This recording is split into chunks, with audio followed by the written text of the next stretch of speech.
Indians will take time to process this grief, but the Indian government does not have that luxury. They must chart a quick response because such an attack must not be left unanswered. The question is, what should that response be? In one word, firm. I know that means different things to different people. For some, it could mean bombing Pakistani cities. For others, simple diplomatic condemnation. The government's job is to pick the right one. And yes, emotions will play a role here, but so should strategic and pragmatic thought. Just a short while back, India's foreign ministry briefed the media. It announced 5 measures against Pakistan.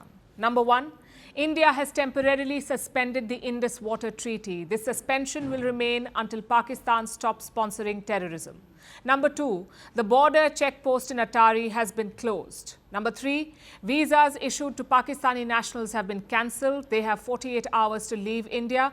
Number 4, Pakistan's military advisors at the New Delhi mission have been declared persona non grata. They have a week to leave India. Indian defense advisors in Pakistan will also be returning. And number 5, overall strength of the high commissions will be reduced from the current 55 to 30. Listen to what India's Foreign Secretary said.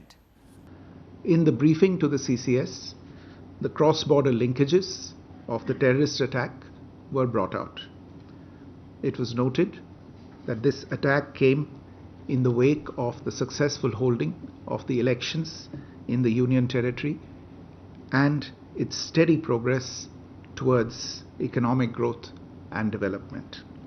The CCS reviewed the overall security situation and directed all forces to maintain high vigil. It resolved that the perpetrators of this attack will be brought to justice and their sponsors held to account. So that's the diplomatic response. What about the military options? Number 1, a land-based operation in Pakistan-occupied Kashmir, a sort of surgical strike.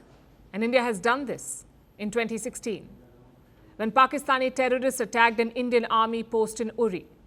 In response, Indian commandos crossed the line of control. They took out terror camps in POK. Such an operation is one option. Number 2, airstrikes using fighter jets. Again, this has been done before. In 2019, Pakistani terrorists had killed 40 Indian security personnel. In response, Indian jets bombed Khyber Pakhtunkhwa. Option number 3 is drones. India has expanded its drone fleet since 2019. Plus, drone attacks have become common since the Ukraine war. We've seen Israel and Iran exchange drone strikes too. Number 4 is anti-terror operations in Kashmir, basically flush out terrorists operating in the valley, including those from yesterday's attack. So which of these will India choose? As things stand, a retaliation against Pakistan looks likely. Remember, the terrorists did not hit military targets. They killed innocent civilians in cold blood. So the public sentiment across the country is very clear. India must impose a cost on Pakistan. Secondly, a precedent has been set since 2016.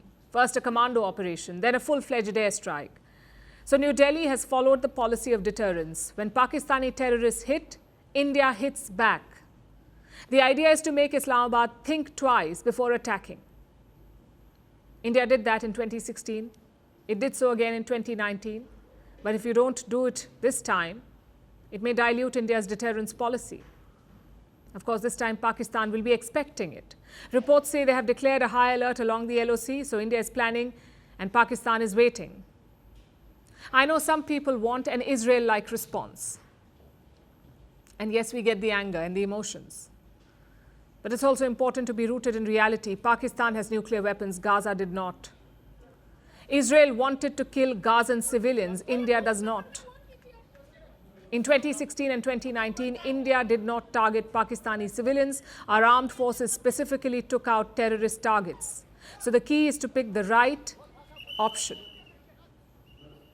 You must answer the calls for revenge. You must impose a cost on Pakistan. You must weaken the terror infrastructure. And you must re-establish deterrence. Ideally, it should be a hybrid response. Use the military to make Pakistan pay and use diplomacy to bolster the anti-terrorist campaign. Greeting you with aloha and namaste. I love India. Presence, occupation of a territory by another country pertains to India, what we saw in Kashmir. The Prime Minister Modi. How do you see Trump's America? Yes, the current administration behaves differently from the previous administration.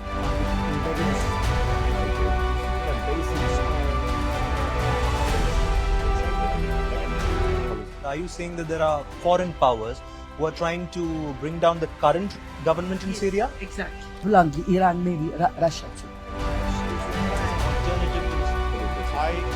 Prime Minister Modi committed to South-South, cooperation. Not over 50%. Is Ukraine prepared to pay the price for that peace? No compromises at the cost of territorial integrity and sovereignty.